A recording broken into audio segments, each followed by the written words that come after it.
Yes. How about that? There we go. What about this? Do I look sophisticated? How do you like them apples? Oh yeah, we got there. Little toot of espresso. Toot there. Only because I haven't got any milk. Yeah. That's why that's espresso-y. I had a really nice Americano that I made myself. Is this annoying, this little guy? No, it's cool. I made myself one. What day was it? Saturday. I had like a little bit of a dregs of one bag of beans left, and then some of another. So I like beans. Chucked some in of the dregs, and then topped it up with another bean. I effectively made my own blend. I mean, I'm not a barista. I don't know whether they're. You made your own blend. You just blend. Two other people's, two blends into one. It was really nice, and I had it when I was squatting. It's a hybrid blend, isn't it? It was good. This was surprisingly nice because I'm not really a coffee person. I don't really drink a lot of coffee. And this is one. This is I don't know what it's even called, like the gold, but in French, l'or. Yeah. From the supermarket. So La Supermarché. The Supermarché, the equivalent of Lidl or whatever it is. And I just put it in, oh God, I don't really want to drink a coffee, but I'm going to need one because just got back, a little bit sleepy. I thought, right, I'll use one of my emergency coffee capsule stash. Took a sip of it, put a little tiny bit of brown sugar, took a little sip of it. Oh, actually, that's not unpleasant. That's quite nice. So, yeah, I'm just going to sip my way through this while we're here. Yeah. Yes. Yeah, I've got a chamomile tea on the go, so you'll hype up and I'll. You've got a chamomile tea on the go, okay? So you're going to fall asleep in a minute, and maybe go to the toilet. Hoping neither of those will happen live. But can you hear me okay with this thing? I can, yeah. I've had some Wi-Fi. No, it's all right. I've had some Wi-Fi issues today, so if it starts getting a bit laggy and dropping out, we'll just call it quits. But yeah, it's been a big week. Then the other question is, can you hear the computer fan going insane? Because for some reason it's decided that it needs the computing power of NASA to. No, I don't think so. Contact you. No, I don't think so. Okay. When I was watching back last week's, I was worried because I had a shaker. I've got a shaker. Got another drink there on the go, just in case. And as I was shaking it with the ice in, I thought, cool, that's not a great, sound effect. But when I listened to it back, the software had cut it out. It heard it and it went, nope, that's no good. Cancelled that mother out. My word. Which software? Whatever's running through this thing. Zoom recording software? No, you don't know. Yeah, Zoom or Rode or I don't do anything. I just slam it straight into Apple Movies, iMovie. Stick the names down there. Movie. I can't go back to front either. I keep trying to position myself, but I'm mirrored, so I don't know which way I'm going. Because this is mirrored, isn't this? Is all. Yeah. Although but for me, your shirt reads correctly. Yeah. Yeah, but my shirt is reading backwards. No, yours is fine. All good. Okay, so for me it reads backwards. So you read backwards on your own screen.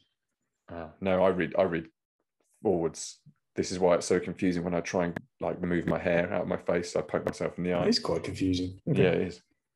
But it is podcast gold. This is what the people want to hear.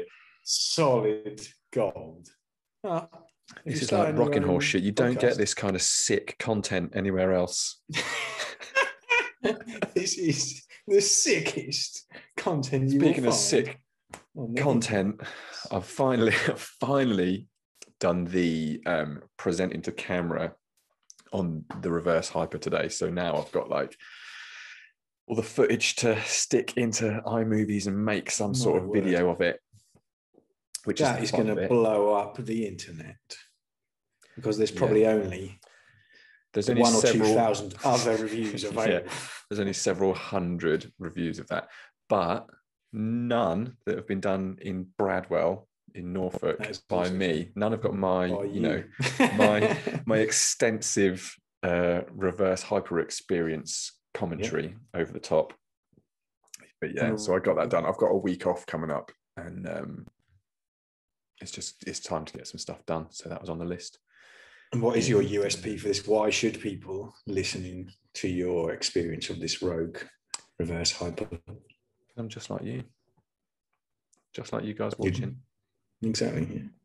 You're just a man on the street. Just a guy. Just nothing giving special. his words. Rocking dishing around. out the experience. I was thinking the same. I think because I have just received an airbag suit. Did we talk about that before? I don't think so. I think maybe very briefly. Suit, unless I forgot. I do forget a lot of stuff. Yeah, me too. So I got an airbag suit, which is pretty cool. RST airbag suit. Other airbag suits are available, but they aren't available for quite such a reasonable price. Oh. So I can do a little review of that because it's actually pretty cool. And what is quite tricky about getting suit, and by suit I don't mean suit, office suit with an airbag in, because that would be insane unless you worked motorcycle in suit. somewhere a really dangerous office. Yeah, one-piece race suit. It would be quite handy in an office, like if somebody came up to you and asked you to do something, you could just and it would just like airbag them away. Airbag. The problem is to actually set the airbag off, you have to have an accident. So you'd have to have them come up to you and you have to throw yourself on the floor so violently that it was like being in a motorcycle accident to get the airbag to go off. But so how does it know? Like, is it like on impact? Is it what? How does it trigger? A bit late on the that's what I was thinking. Like you got like push a button. It's got a GPS. It's got a GPS in the hump, so you need to arm it first, and then it's got a GPS in the hump, so it's looking at. I think they basically logged a lot of data of people riding bikes, and this is like a general theory of all of the way the airbag systems work. So they can see what is normal type of data for a bike. So there's like a range where it understands that you are just riding. So there will be some level of acceleration that it will see in the directions of the suit.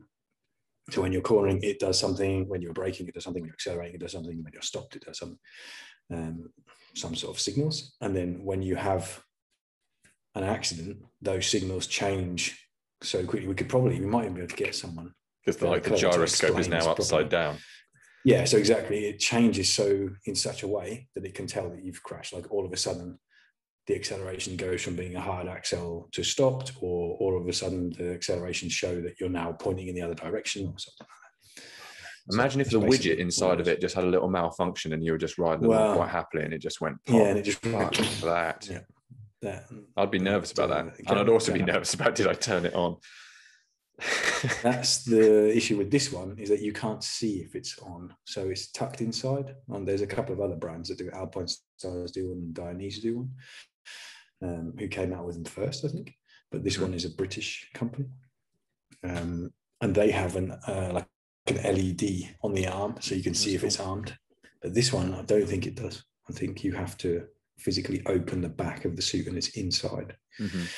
So I haven't gone through that loop yet of actually arming the GPS, and because it has a subscription as well for the GPS. So you basically you can buy the suit on its own, and then you have this. It's called in and motion, the little GPS box. Yeah. Then you fit that to the suit and activate it, and then you turn it on, and then it's all armed, and then it's tracking what you do. If you don't put that box in, or if you don't turn it on, it just works like a normal suit. But it's pretty cool because it's all built into the suit. And then there's other garments that they do, like they do jackets, and mainly jackets, where you can also fit that box. So you only need one subscription, and you can use the box across all other bits of kit. So you can have like a race suit and then a road jacket, and say a leather jacket, a textile jacket, stuff like that. I've seen something a while ago now. I think it was like a collar or something like that. You just had like a collar, and that's probably a neck brace. Big bubble like over the head. I think so. That will be even more sketchy, because at least with this, if it does go off by accident, you can still stay on the bike and see. That's quite interesting. So basically, like, goes off, and then you've got full shoulder, chest, back. And I think it has some rib protection in it as well. Is it battery powered? Do you have to like charge it up? Yeah, you have to charge it up. Imagine if you forgot to charge it. Well, if you forget to charge it, it just works like a normal suit. So. Yeah, but then you've fallen off your bike, hurt yourself, and you've ruined your airbag suit that you forgot to charge as well. Yeah, you probably only get to use it one time, right? You can't like pack it all back in again. Pack it 3 times. Really? No, because it stays in. It's basically built in the suit. I'll do a review on it. Maybe that would might be interesting for some people. You can crash it 3 times, so it goes off, and it's got an inflator cartridge in it. Once it's gone off once, you take the inflator cartridge out and replace it with a new cartridge. It's like the little compressed air cartridges that you use to inflate a bicycle tire, for example. If you ride push bikes, you can take a tiny little CO2 cartridge with you. Yeah. Then you don't have to take a pump, and you screw that into the tire or into the valve, and then it inflates really quick. So it's one of those, but a big one of those. And it can go off 3 times before you need to send it back. When it's gone off 3 times, you can send it back to RST, and they check it and repair it and everything. The other ones, the Alpine Stars ones and the Dainese ones, you have to send those back after the first, I don't know what would you call it, first activation, and then it's away for like a couple of weeks while they check it and stuff like that. So this one's a little bit cheaper to do. It costs €100 per activation, and I'm going to get this wrong, but one of the 2 other ones is something like €250 and has to be away for 2 weeks. Yeah. So it's quite expensive and quite a long time. Whereas this one, if you're racing with this one and you've got spare cartridges, then you can replace it and go again, as long as the suit's not destroyed, obviously. But yeah, so that's pretty cool. So I've been looking at that for. Hear that? My ear. Yeah, it's just kind of weird. Is it still weird? It is a little bit weird, yeah. Stop now? Yeah, stop now. Cool, that's good. Yeah, so that's cool. I've been looking at that technology for a long time, and now I managed to find that RST suit super reasonable price. So in the UK, there's 3 different ones. This is the base model one. It's £500 in the UK. And then there's 2 more models. I think there's £750 and £1,000. And they're basically like more race. Well, that's reasonable because I think an Alpine style one, if the basic one, I think is €1,700. Then you have to put the airbag on top of that, which I think is another €1,700. I'll have to get all the numbers if I'm going to do a review. Yeah, I don't worry so about with that. This one, yeah, with this one, you basically can run it for about 10 years before it gets to the price of the Alpine style one with the suit and the airbag. And with this one, with the subscription and the suit, you can run it for a long time. And that, I think I worked out on the most expensive one. So it's pretty cool. Sweet. Just to try that out. So because I'm supposed to be on the leading edge of tech. Yeah. And understand what's going on the street. Tech master. People use them on the street very much. So yeah, that's cool. So that's good. And that wasn't on my list of things. No. And now we've like hammered through a decent old chunk of time talking about that. Yeah, we've done all right. What 18 minutes. I got the bits from my bike, so that's cool. I felt like a bit of a monkey on my back. So my motocross bike is now in one piece, and I rode that today. So that was cool. I did a little race simulation because in 2 weeks' time, I'm going to go and do my first ever motocross race. Yes. I would have liked to have been a lot more prepared for that. So the idea was to be preparing for that from March when I had that crash condition hospital. That was supposed to be the start of that prep. So I was going to have 3 months to prep. Now I have 3 weeks to prep. Actually, 2 weeks. At least you still get to race. Yep. I missed the first round of the season because I still didn't have the parts for the bike. But the parts for the bike turned up on Friday afternoon. So I put the bike back together yesterday. I'd already like pre-prepped it. I'd done a bit of a dry run through with all the rest of the bits. I got like everything else except for one side of the subframe, which is the rear part of the bike. And it's all made of plastic on this in 2 pieces. So now I've got all the pieces, put it all together. Tried it this morning, did like a race simulation of the race day because you run like 4 sessions on the race day. They have like a free training, qualifying, and then 2 10-minute plus 2 lap races. So I did that today at the track. Not fit enough and not fast enough really, but close enough to not be in the way. So how'd your hip hold out? How did it feel? A little bit. I can notice that because I haven't been on the bike, it doesn't feel very strong once I start to get tired. Yeah. So there's not a lot of endurance there in that side, particularly. Like it did start to hurt where it was painful while it was still injured. It started to hurt in like the top of my hip. But to start off with in the day, it was good. And then it sort of, just as it was getting tired going through the day, it was getting a little bit more noticeable. But I can get on the bike and everything, and it doesn't. I was reacting okay, because that's the thing that makes it a little bit sketchy, is that if your reactions aren't as they were because it hurts or whatever. You need to be able to react fast to whatever the bike is doing. But that all felt pretty good. And I was just basically wanted to get back on the bike, go to that track, jump that jump, make sure all that is dealt with, and then jump the other jumps. And it's really cool because today was hot and wasn't really hot compared to Spain, but it's pretty hot for Austria. So there was nobody there, basically. It was almost like a private track today. Cool. So I had plenty of space to ride around, which is the opposite to that other day when I went Spankaroo. It was rammed with people. So is it reasonable to go and ride there, like cash money wise?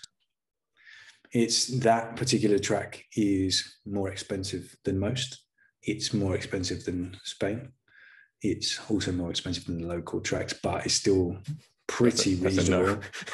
Well, no, because it's pretty reasonable compared to other sports. It's not very cheap for that sport, for here. But if you wanted to go and do a track day, for example, like, which is why I've got the other suit, that is 100 and minimum, really 120 to 150 euros here. And so for the bigger tracks, say it could be 250 to 300 euros. Then you have to get there, fuel, tires, etc. So motocross for a motorsport isn't crazy at a hobby level, because like this bike, you can crash the bike, and I fixed the bike. It's probably 300 euros worth of parts. If I did the same thing you don't have to crash the bike, everybody. Yeah, you don't have to, but you have to make sure that he knows who's boss. If I crash the track bike, the sort of road circuit bike, you just have to put it in a bin, basically. If I crashed it like that, so from that point of view, it's a bit more reasonable. I have to justify. That's basically my man logic, justifying it to myself, because otherwise you wouldn't do it. But it's cool. I really missed it. Like today, I realized that like that's really been hanging over me for 3 months. Like I felt like I've been like stopped trying to get that sorted out, trying to fix the bike, trying to sort my hip out. Going into that was nice. That felt like a sort of a like unblocking of things to actually get rolling again. So that's pretty cool. And this race will be pretty cool as well. So that was good. So did that. So the bike is all back in one bit. I did the race simulation stuff. That will be different on the day, because on the day there'll be obviously a bit more, not necessarily pressure, but atmosphere. So then that you have to manage a bit and not get too carried away. And then it'll run on some stricter timings. So if you're a bit tired, you have to go anyway. And the race, obviously, you will have the start, which is quite important. And I haven't done a race start like that for about 20 years. Is it like road rash starts? Yeah, a bit like it, just with less chainsaws and that, to be honest. So yeah, it's a bit like that. No, it's just like I don't know how big the grid will be. It could be 20 bikes maybe, but it's like 20 bikes in a line with like a little gate, they call it. And then the gate basically drops in front of you and everybody goes. Yeah, you just send it. That'll be interesting. Cool. Yeah, man. That'd be good. Full send. Make sure you go to the toilet before. Get your nerves squeeze out. Don't get too bad with nerves and stuff on those sorts of things. Not too bad with it. No, it's not the first time I've been racing. It's that I have done a motocross race before. I did a motocross race, like I say, like 20 years ago, maybe even a little bit more. With Danny D from Norwich. Because someone there didn't want to race. Like it was so muddy that they didn't want to race. I remember. And they hadn't entered or anything. Well, they'd entered, sorry, but they didn't want to race. And they were like, does anybody want to race? And I was like, I hadn't even ridden a motocross bike before. I think I was like, yeah, I'll give it a shot. Yeah, go for it. Jumped on the bike, did the start, and actually got a really good start. And I think I was about like, I don't know, 9th or 10th or something somehow into the first corner. And I went round the first corner, did about a third of the lap, and it was so muddy that I got stuck in one of the corners and I couldn't start the bike. So I basically then sat there for the whole race and watched everybody else ride around, which was probably my punishment for doing that when I hadn't actually done any motocross racing, because that's quite dangerous. Good, not ideal to watch. Yeah, so this will be my actual proper try at it. So debut. All the other, debut, motocross debut. All the other stuff I did in Spain, where it was more like this, but they call it Resistencia with a like endurance off-road. Is a Le Mans type start. So you do qualifying, and there's like fastest lap in qualifying, lets you go to the front of a long line of people. You see like Le Mans, and they hold the bikes and people run across the track to the bikes. That's how they used to start that. So you then have this sprint, then you have to start the bike, then you have to go. So it's not quite as mental into the first corner, because you end up with people like separated a bit. And yeah, if you're at the front, you tend to then stay at the front if you can get away quicker. But this one, with everybody in a line, it's a bit more tricky to. Yeah. You don't really have a front position. There's like a good position on the gate. Yeah. You can have a good position into the first corner, but you've still got to do all the next steps, get the bike off the line properly and everything to get into the first corner first. But with the Le Mans start, you're actually at the front, closest to the first corner. So if you can run fast, then you can get away and get a pretty decent start. But yeah, I can't run fast, so me neither. And I can't start a bike or ride one, so also true. Well, you can ride a bike. You still ride a bike. I could give it a go. Back in the day. Yes. Give it a whirl. Back in the diesel. Yeah, so that was cool. So that was, to be honest, pretty big win today. Yeah, bike fixed, bike run. I'm in one piece. Got over that. No, I nosed over a couple of the jumps. That was horrible. God, that was disgusting. I felt sick. That was rank. I was a little bit scared because that horrible little jump is still a horrible little jump. Yeah. But then the next one, I hit the next one. They haven't really got a lot of lips on at the moment, the jumps, and I hit the next one. I think I just rolled the throttle. I went off the top of it, and the bike just went. I was like, oh, not again. Here we go. Whammy. Like my stomach went up in my throat. Yeah, I bet. And your balls. And your balls as well. Oh, God. Luckily, it was okay. And then I sorted myself out after that. So that was cool. The rest of the day was good. Enjoyed it. It's good. The bike was running well. Super empty track. It's nice weather. Pretty sweet. Decent Sunday. Sundizzle. Yeah, it was a very good Sunday. And then, we've had a turn of good fortune here weather-wise. It's shit. It's absolutely shocking. And that's good fortune, is it? It's cooled down, right? No. Well, yeah, it's nice that it's cool, but now it's literally like you're just stuck inside again. You're being sarcastic. Yeah, it was like, hey, here it's crazy. Here comes the summer, and we're like, yeah, here comes the sun. Get the colours out, shorts on, vest on, whatever. I was like just about to rip open a load of tank tops on everybody, and then it's like, wham! Have some rain. Have some rain for a week. Get soggy. Garbage. Get in. Absolute garbage. But at least it's been. The grass will grow quicker, and I'll have to mow it again with all the cat shit in. So. That's also true. You can send it out the window again. Every cloud, and there's a lot of them. Every cloud has cat shit in it. Every cloud has a cat shit lining. Here, it's been pretty awesome until today, and it's still warm, but it's now clouded over. But actually, at the track, it was pretty crazy. A bit windy though, so we had like a pop-up awning tied to the van, and the winds tried to rip the pop-up awning away and obliterated the van. I could do a little pop-up awning. That'd be quite good. Sit out under a little pop-up awning in the garden. I'd like that. Yeah.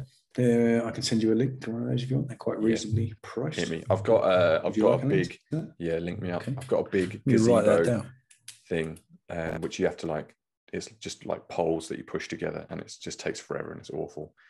Okay, so what this is when I say pop-up, it is not like one of those pop-up tents that you throw in the air. Yeah, that's what I'm imagining. Does a transformer thing. No, it doesn't do that. Okay. But what it does do is you have it folded, so it's like quite a long rectangle, probably a meter something. Yeah. You pull from each corner, and the thing just expands to like a low level, and then each corner you pull out on it, and it stands up. It's pretty sick. Yeah, I'll take it. And then it's got sides, different sides and stuff, so you can like, depending on where the sun is, put a different side on it or whatever. Yeah. So I think they very, very occasionally do mega deals on it because there's a particular website. That's cool. Other websites are available. Well, I've still got a load of Amazon vouchers, so if they do them on there, I'll slap them. Yeah, maybe they do. I'll send you a link to the one that I get it from. You can look it up. Probably Easy Up awning. It will be on Amazon, and then the other website I was going to send you a link to is 24mx.co.uk. Okay, I'll have a look. Probably if it's not MX related, maybe it's cheaper. Maybe the other way around. Yeah, They're pretty Stick it in my robust. It's quite basket. heavy though, so you probably want to, you leave it there for a bit, just work out what's what. With 24MX, they do quite often do like crazy deals, so that is one that's worth resting in the basket. Yeah, like that's where I got my new helmet from. I got a new helmet because my other one, I didn't. I was thinking, oh, maybe I can use my other one again. It's like obliterated. It looks like, I don't know. I hit my head pretty hard. it looks like you slammed your head into the ground with it. Looks like I slammed my head into the floor. Yeah, I've not really seen one like that before. But, because inside, on the sort of better quality ones, it's some sort of polystyrene shell normally, but they're painted black. So if you have an accident, you can see where there are like cracks in it. So where the black then goes white is where the shell has had an impact. And like all in one corner, the whole thing is just like completely white, like a spider web.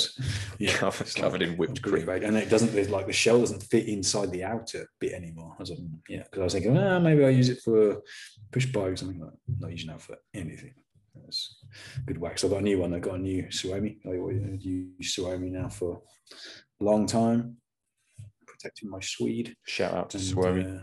The Swede protectors. Protecting my Swede. They got their work cut out with you. Some good bangers in the Suomi helmets. Yeah. And this one is pretty cool. It's like a MX Speed, it's called. So I don't know if I've got it. I haven't got it here. It's at the garage. Pretty cool. I'll put a picture up. It's nice. It's like blue and black, but like you should post some bike stuff. Quarter. Yeah, I'll whack some stuff up there.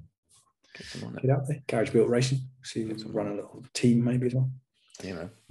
Now the bikes are more or less sorted out. I'm going to try and start wriggling some kit over there into the garage. Yeah.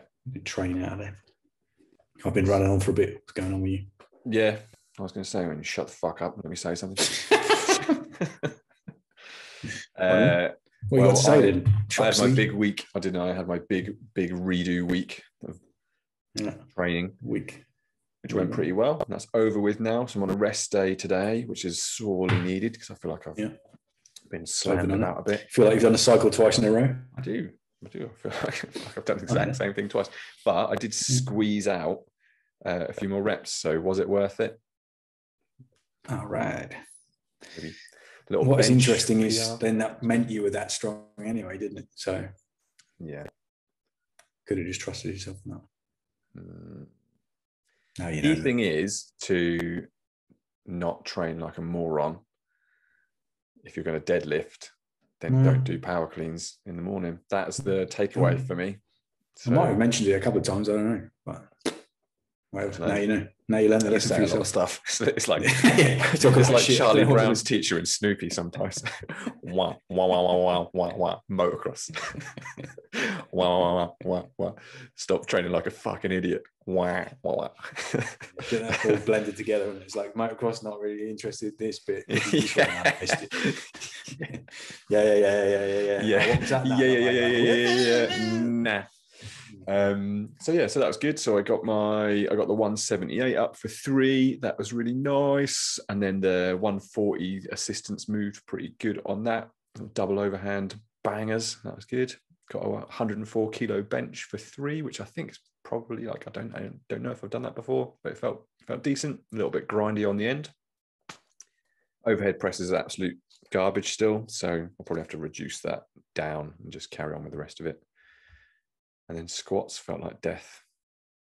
So that was my week in summary. Sorry, I zoned out for a minute. I was thinking about motocross. All right, let's be friends again now. Sounds like, come on. That's quite a big win. Yeah. Quite a big win. Especially the bench. That's cool. They look good. The bench was good. Yeah, the bench was good. And I didn't do as much conditioning for you. I tapered it a little bit. Oh, well. I didn't get my money's worth out of my CrossFit membership that week. That's what happened.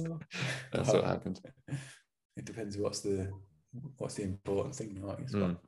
Yeah, I need to balance all that now as well, because if I'm going to try and do this motocross race and also try and plough through the juggernaut thing, I feel pretty beaten up as well today from juggernaut. The last few days, for some reason, like my back is absolutely ruined. But I did just I didn't follow my own advice this week. I went completely freestyle with the program. Like, respect. I did that day with the deadlifts and just did a load of singles when it was like 3 by 100 or something. So that was a big cross. And then Tony wanted to train, so he came over the day I was supposed to, that was the deadlift day. So the day I was supposed to deadlift, I did a pre-deadlift session of like just a little bro style session with him, with like bench, dumbbell bench, and then push-ups. Then I did the deadlifting. Then the next day I had to bench again, and I couldn't really make it work, so that I had already done it. Do you know what I mean? I was like, well, this is quite different to actually what I did yesterday. So okay, I'm going to do it again. That was yesterday. And then today I woke up and at the time my back was hurting while I was doing it. I was like, oh, this is going to be good. And then, God, what have I done this week with training? I'm just making a complete disaster of the whole thing. Then yesterday was that day. It's like every week for me. Yeah, and then that's why I don't like to like go off track. I just leave it simple so I know what's going on. And then today I have to squat in a bit, and I've only just come back from motocross, and that's pretty leg heavy. So that needs to get rationalized. But the reason that's a problem right now is because I had 2 days off in a row in the middle of the week, but I needed to do that because I was ruined for whatever reason. I think I didn't get much sleep a couple of days on the trot, and then I was just like, man, I'm just destroyed. So I took 2 days out. So normally I do 5 days straight, and I did like 1, 2, 3, and then 4 was yesterday and 5 is today. Yeah. And then I'm straight in again tomorrow, and tomorrow is going to be rough. I don't even know what tomorrow is on the program. I think that's cool because the first 2 days are the 2 short upper days, so that's cool. It'd be nice if they were the end of the week. That would be good for me. But don't look until you get in there, and once you're in there, you got to go. Yeah, you don't mind that though. You like to look, don't you? I'm just like, don't show me what it is. I have to look. Yeah. I like to know what I'm doing, but I'm not. I don't want to look at the numbers. I'll have deadlift on Tuesday, overhead press Monday, bench Thursday, squat Saturday, but I don't want to know until I get in there. The whole deal is. I worry about. Well, that's what. Yeah, mine is like upper, lower, and it's all the same every week. But the app sticks more sets on. So what I don't want to do is go in there and think I'm on like 4 sets, and the thing shows me 8 or something like that. That would just be like, oh, that's always rough. So I'll just get mentally ready for that before I go in, because today, hopefully it won't be many today, but it starts going pretty crazy pretty quick, like 6 sets of 10 and stuff like that. It's a bit, that's not something I want to turn up and see. If I'm not really feeling it, I'll have to like amp myself up a little bit to I get that downstairs to do that one. So that is that. But yeah, my deadlift went pretty good. That was pretty sweet. I just can always do that for some reason. I haven't deadlifted. Just in there now. It's just programmed in, isn't it? I think. But it did feel a bit grotty. The 140 started to feel a bit heavy, and I was like, well, I'm not really sure about this. And then I pulled the 160, and I was like, that feels quite heavy. And I thought, well, I'll go 170. I was like, that moved, but I don't know. And then I thought, well, if I'm at 170, then I really should see 180. But when I was putting 180 on, I was already thinking about 190. And then when I put 180 on, I was like, no, that was disgusting. That was horrible. I was like, I'm doing that. Not cricket. My like neck, everything was messed up. So we're a long way from any reps there, but I'm recovered already, so that's pretty cool. The next day I didn't feel too bad. My back felt all right. So if I actually stick to the program, then that'll be good, because the program is creating that, isn't it? Or at least maintaining that. So I don't have to push up there, really. I'll save that. I'm having my usual lat issues after one's week. Yeah, it's just all down the left-hand side. But it's worse when I sleep. I can't get comfortable sleeping. So sleep has been suffering from that. And it's also like I seem to wake up early now anyway. So sleep's been a bit bad. But this last couple of days, the lat has not been loving me. So I got Claire to give it a scrape with the massage tool, gua sha, on a bit of CBD on there yesterday. Yeah. And so I'll just keep. I had that a few weeks ago, months ago now, when I was just going into the end of that second cycle that I did with Juggernaut before I went to the hospital. My lat was playing up as well. Like when I was squatting, it was just could feel it. It was weird. It wasn't like it was cramping. It was Mhm. just really noticeably tight, I think. Yeah. And then a bit painful for some Yeah. reason when I was squatting. That's exactly what happened to me on Saturday, because I'd done it. I say done it. It's just under a lot of stress from trying to do the deadlifts, I think, from the Monday or the Tuesday. And then I was obviously doing like pull-ups and all that kind of stuff throughout the week. Not a lot, but so it stayed grumpy. And then I was squatting and it was going okay. And then I got up to where I like to put my belt on, which is like the second from last set. So like the middle work set. And I put the belt on, and I went one tighter than I normally do because I wasn't wearing a sweatshirt or anything. I was just in a t-shirt. And yeah, it just, as soon as I squeezed the bar out of the rack, I just went, oh no, because I felt it. I felt it just on the very bottom of my lat, just like tighten up. Yeah. I had a little bit of pain, and I went, oh man, I'm going to really have to brace properly. So that didn't feel good. And then, but it held on for the rest of it. It's off-putting. Yeah, that's the thing, isn't it? It's not that it's, because to me it doesn't feel like it's an actual injury that I've caused with something else. Just for whatever reason, it puts me off. It's a real distraction. Goes tight, and I can't really use it then. Like I can't use it to brace or anything, because it's just this weird, like non-activated feeling in it, like strange. And I was trying to stretch it out. I was trying to stretch it out for ages. But it wasn't really a stretching thing. Now it's recovered, but I don't know what I did. I just blasted it with a massage gun. Probably take 3 months off being in hospital. Yeah, I don't have any of that. I just keep going until it falls off or fixes itself. Rips off the bone. That was cool. So I'm pretty happy with that, which is good. So let's see if I can sneak that back up over 205 by October. That would be cool. Yeah, that'll be nice. And squat, I haven't tried yet. I'm a little bit more cautious about that. I haven't tried like a max on squat or a max on bench. But the reason I did it actually was because that deadlift session just seemed really quite low. And I was thinking, well, I want to be taking it easy, but I don't think I really need to be taking it this easy. Like 100 by 3 for my work for the week on deadlift. And I don't think so. Because I think I was running the max too low. Right. Because I was coming off the hip or whatever. So now I've adjusted that. But I didn't adjust it all the way to the 180 because the 180 was so horrible. So I put it back to 170, I think. So we'll see what that gives me. 6 sets of 10 at 130 or something probably, which would be unpleasant. Squat or deadlift? Deadlift, squat, and forget about it. Forget about it. Yeah, deadlift, squat. I don't know what that is. I probably, to be honest, I can squat 100. I know I can squat 100 because I did the other day, but I'd be surprised if I could squat 140 at the moment. Maybe is it squat today? Maybe you can say you've got a squat. Yeah. So let me ask your opinion then, and then I'll choose whether or not I want to do with it. Actually listen, or are you just going to zone out? And no, I'll listen. Worry about it. I'll listen. I'll listen. I just want to do anything with it. If it's not aligned with what I'm actually thinking, then I'm not going to do it. Yeah, exactly. So obviously, I redid this one because I failed the deadlift just from being an idiot, and I failed the overhead press like 5s and 3s, I think, just from not being very strong at overhead press. But I hit the 1s, so I hit again on this one. I got 4 out of the 5 on 5's week, 2 out of 3 on 3's week, and then I hit the 1. So the overhead press is stalling out. Everything else was okay. So I hit 3 in 1's week. This is I hit 3 on the deadlift, 3 on the bench, and 2 on the squat. So that's okay.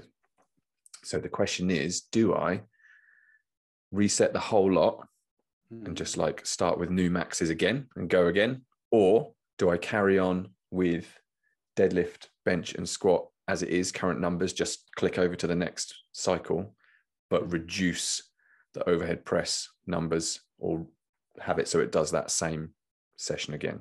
That's what I'm thinking. I think the philosophy now for Wendler is that you should be able to do 5 reps with your 90% weight. So not your real 1 rep max, obviously, because that's your 1 rep max, but your training max that you work with. I think you're supposed to be able to do 5 on the ones week. Yeah. Yeah, I think so. Because now you're working really close to the limit all the time. So this is my theory on this from doing a bit of this juggernaut and from reading about it is, I think we briefly touched on this and I'm not going to go crazy about it, but basically like you get to the point where you can efficiently use the muscle you have.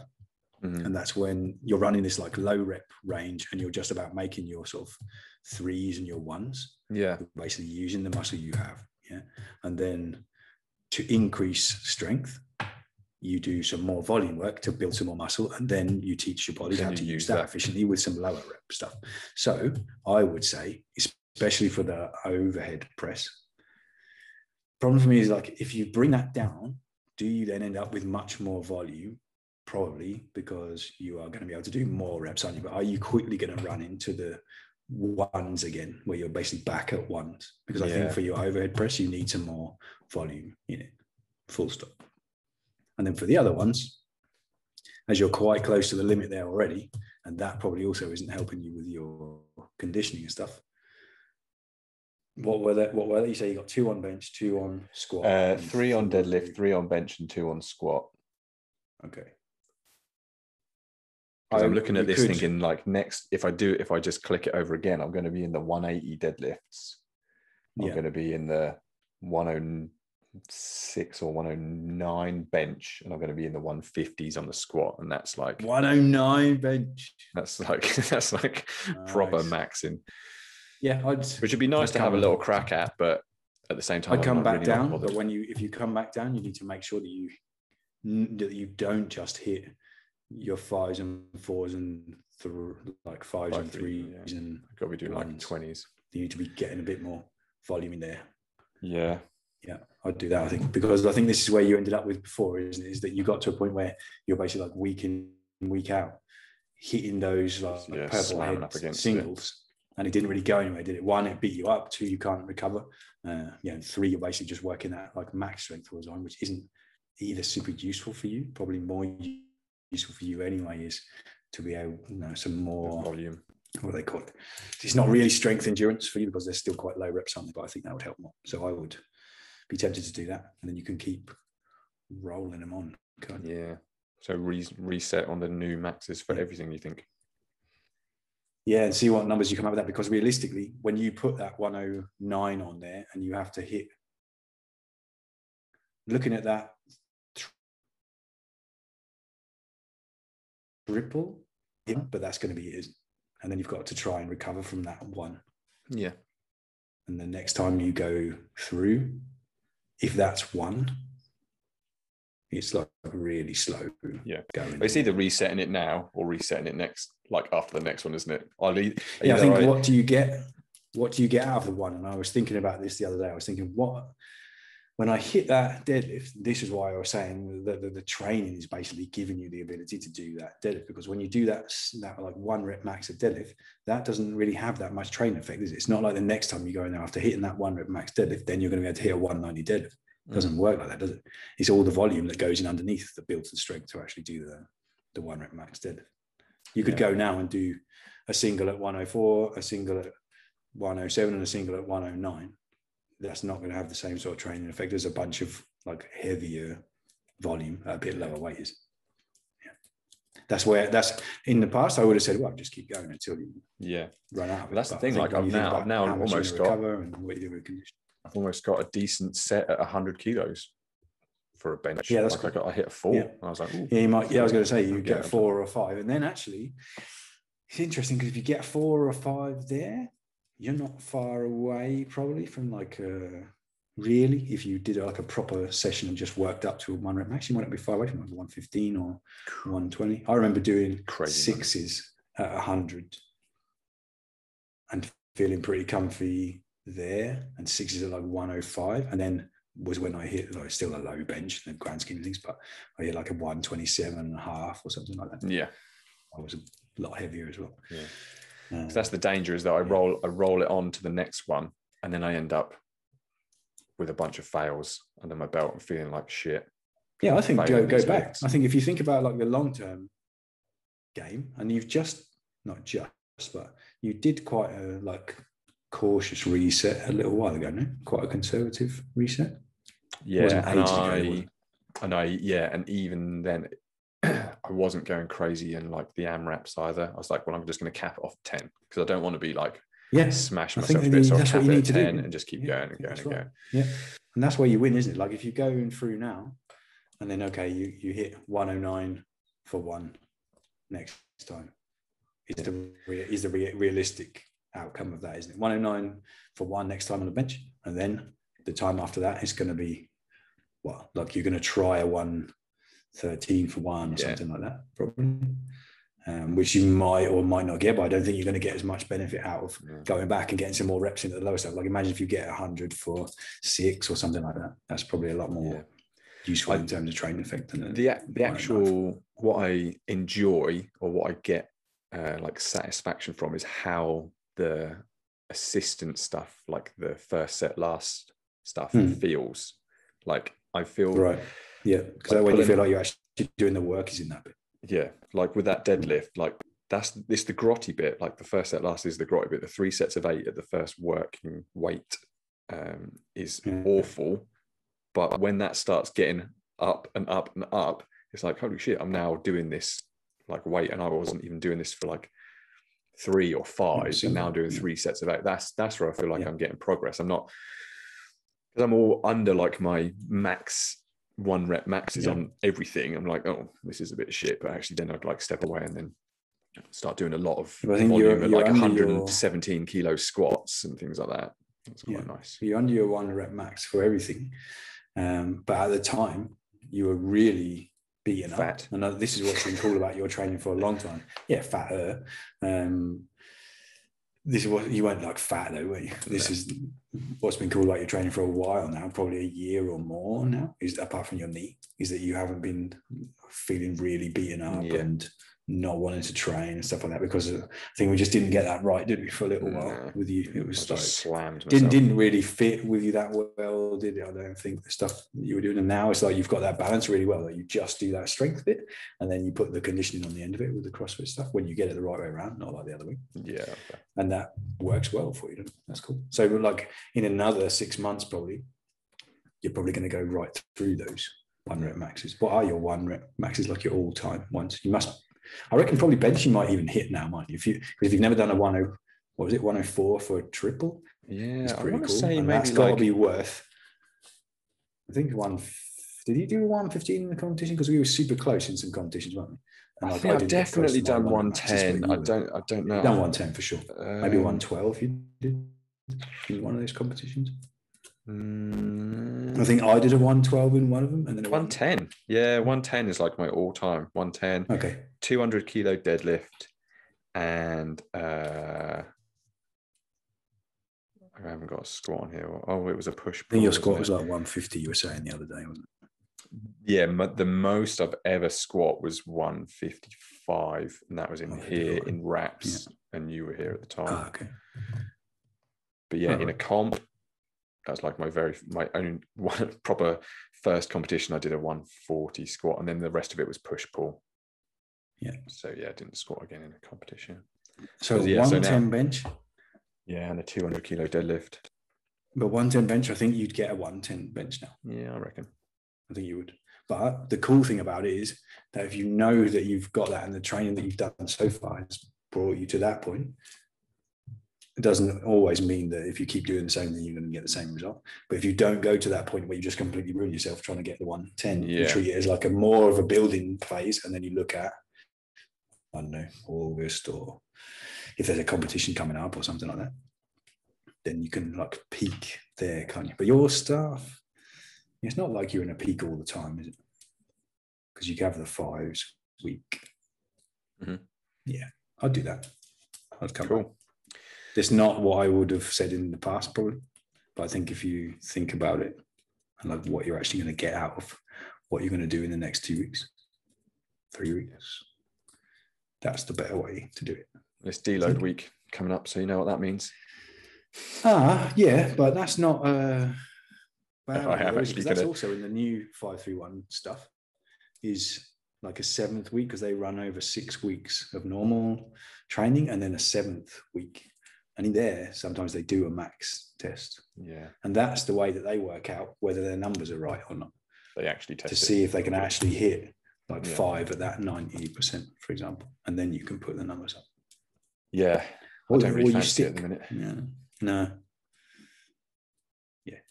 I would, while you're feeling good and that you know that's quite on the limit, I would come back on that. We go again. Yeah, because I don't think you're going to... That'll be the title of this podcast. Yeah, from that extra squeak out, I think you're at risk of, like you say, 1, missing it, and then 2, not actually getting much of a benefit out of that loop. Obviously, you'll get a nicer benefit out of the first 2 weeks, won't you? Because there'll be bigger weeks of 5s and 3s. But yeah, I sometimes when I'm squatting or when I'm deadlifting at these weights, which again, not massive weights, but for me they are. I'm in the back of my mind of thinking, please don't pop something, like please don't injure yourself, please don't let something well, that's the thing as well, is it, when you're doing the like more reps at a lower weight as well, all that is conditioning your joints and your ligaments and stuff. That's why I've been taking it like super easy with mine, because like if I rush in and like do something like I did the other day and like, oh yeah, let's see if I can get 180, well, what about if I pull that ligament off the bone or something like that? Well, that's just stupid. So it was kind of cool, but kind of not really, because that could have not gone very well. I mean, it's not heavy in the grand scheme of things, is it? But still, for like the condition I'm in, probably not the smartest move. And you just build on that. Don't you? You just keep building up. At some point, you need to do some heavy stuff if you want to do a powerlifting competition or whatever. But while you're building up, it's not a competition. And then you can peak for something if you want and go from there. Cool. Well, the very small version of me has just walked in the garage and he's given me a smile and a wave. So I think that means it's time to wrap this up. Let me ask him what's going on. Hang on a sec. You right, dude? Yeah. He's all right. Hang on. What can I do for you, mate? Ah, awesome. Thanks for coming to see me. I'll be done in a bit. Okay. All right. There he is. He's just whipping about now. The man, the myth, the legend.